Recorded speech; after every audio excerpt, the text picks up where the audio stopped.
안녕하세요, 부지헬입니다. 여러분은 외계인의 존재를 믿습니까?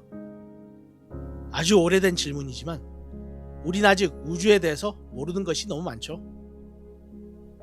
그만큼 우리의 상상을 자극하는 우주에 대한 소재의 영화는 예전부터 많았고 항상 신비로운 모습으로 그려졌으며 대부분은 인류에게 아주 위협적인 존재로 묘사가 됐었습니다.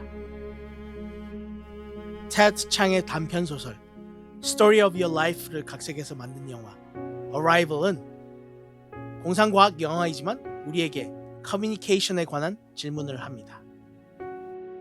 영화의 시작은 주인공 루이즈의 회상 장면으로 시작하는데 소중한 딸이 암으로 세상을 떠납니다. And this was the end.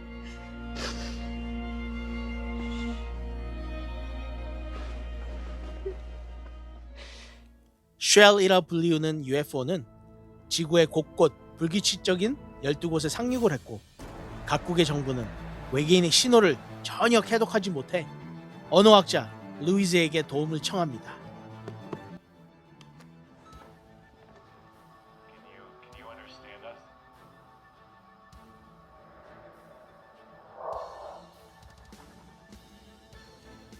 루이즈의 팀은 우주선 안에서 투명한 벽 너머에서 나타나는 두 명의 외계인을 만나게 됩니다. 7개의 다리를 가지고 있는 문어같이 생긴 그들의 외형으로 인해 헵타파드라는 명칭을 붙입니다.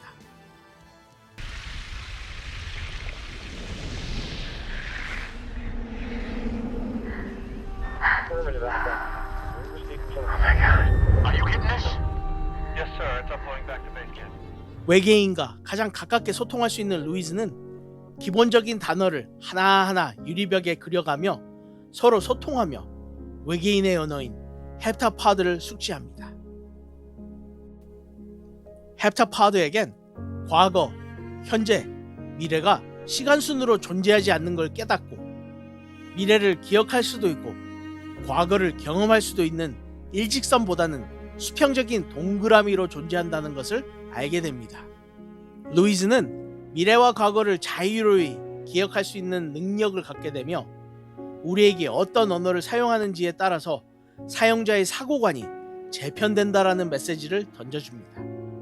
그리고 영화 도입부부터 중간중간 삽입된 루이즈의 회상씬은 그녀의 과거가 아닌 미래였던 것입니다. I remember moments in the middle. I love you. I hate you. 외계인의 문자에 대한 데이터가 쌓여감에 따라 헵타파드를 카메라로 스캔하면 컴퓨터로 바로 번역이 가능할 정도의 수준에 도달하게 되고 마침내 루이즈의 팀은 외계인들에게 왜 이곳에 왔는지 질문합니다.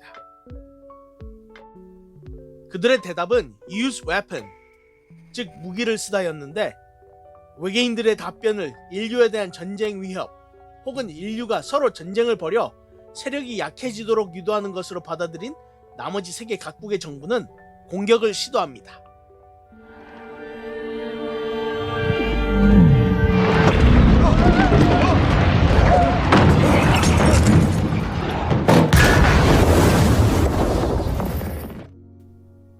양자역학을 이해하고 직접 다룰 수 있게 해줄 언어야말로 무기라는 것을 깨달은 루이즈는 중국의 공격을 중지시키기 위해 자신의 미래를 기억해서 미래 외계인과의 접촉을 기념하는 유엔의 파티에 참석한 자신의 모습을 찾으며 그 환영 속에서 중국의 상 장군이 루이즈에게 다가와서 지난번에 자신이 공격 결정을 유보하도록 설득해줘서 고맙다며 자신의 전화번호를 알려주고 그때 루이즈가 자신에게 자기 아내의 유언을 반복해서 말해주었다면서 루이즈에게 귓속말로 자기 아내의 유언을 말해줍니다.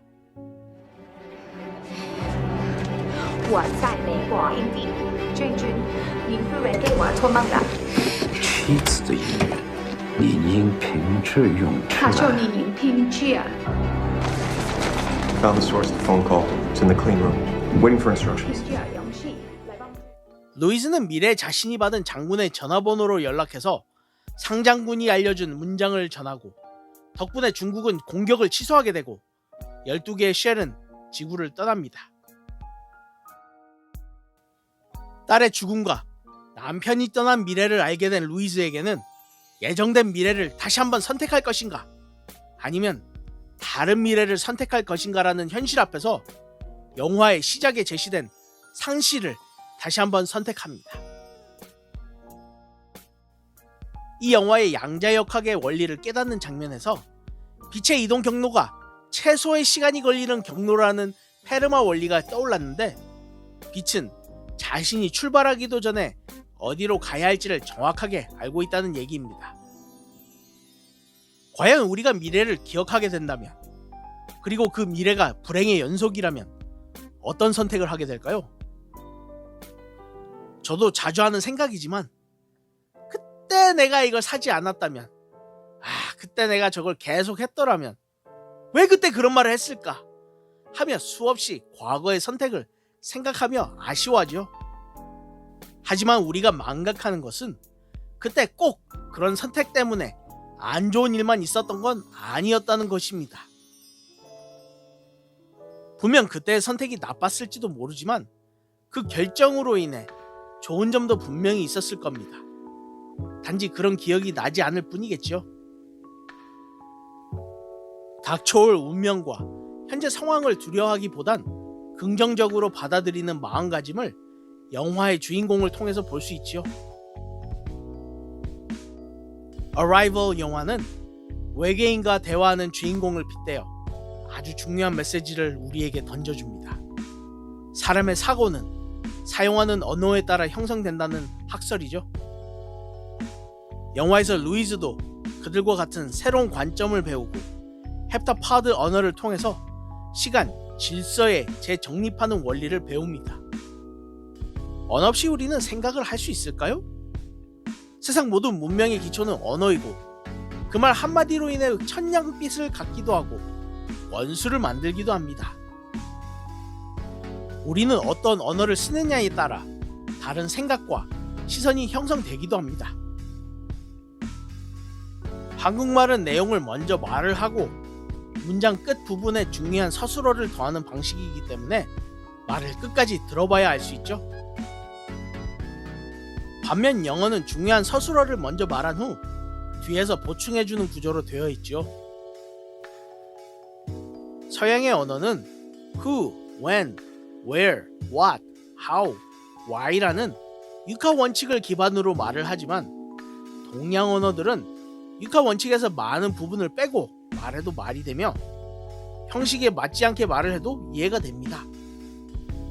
동사를 많이 사용하는 것은 한국어만의 특징이 아니라 중국어, 일본어 등 동양 언어 전반의 특징이죠. 명사를 중시하는 것 역시 영어, 프랑스 등의 서양 언어들에게서 나타나는 일반적인 특징입니다.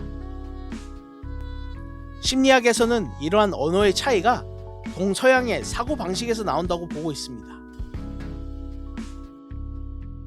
바나나, 원숭이, 팬다가 있는데 이 중 두 개를 묶는다면 무엇과 무엇을 묶으시겠습니까? 라는 질문에 동양 사람들의 대부분은 원숭이와 바나나를 묶고 서양 사람들은 원숭이와 팬다를 묶습니다. 동양인은 원숭이가 바나나를 좋아하는 사물의 관계를 우선시하는 반면 서양인들은 원숭이와 팬다가 같은 포류이기 때문에 개체의 특성에 주목을 합니다. 전체를 보는 동양적인 시선에 반해 서양인은 각각 개별적인 시선으로 보는 것처럼 언어는 사람들의 삶을 지배하는 습관, 사고방식, 문화의 지배를 받습니다.